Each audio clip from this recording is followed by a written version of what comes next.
Good morning. Our journey to Jerusalem is in Jerusalem today. It's the night before Jesus died and it's about the Last Supper. And our passage is from Mark chapter 14, verses 16 to 26. And in this passage we see that Jesus asked his disciples to prepare a lamb for the Passover meal.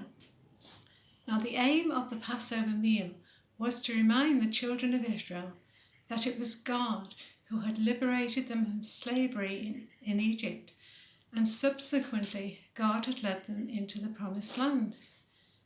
A lamb was also regularly sacrificed in the following years for the forgiveness of sins. Now, after celebrating the Passover every year of their lives, now Jesus sat with the disciples and shared this meal with them for the last time.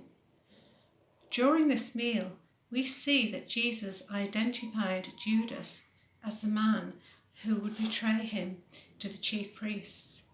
But also during this meal, Jesus gave the picture that he was about to become the sacrificial lamb, that his body would be broken and his blood shed that we might have forgiveness of sins.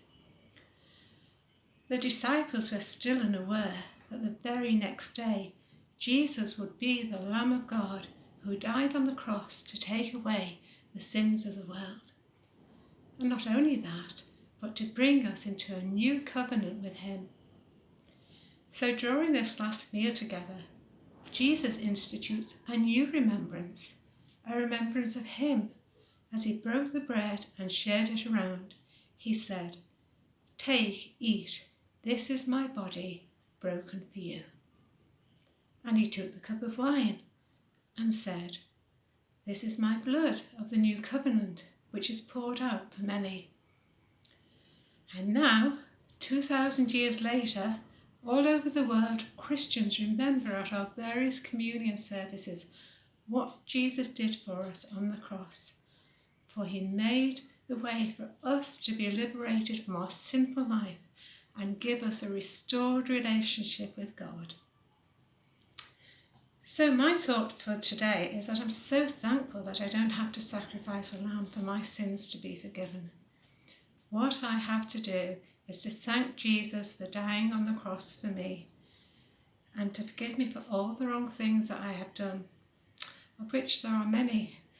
But God, he is a loving and a forgiving God. And I thank Jesus for dying on the cross for me, for forgiving my sin and assuring me of a personal relationship with him. And one day I will see him face to face in heaven. And won't that be amazing? Have a good day.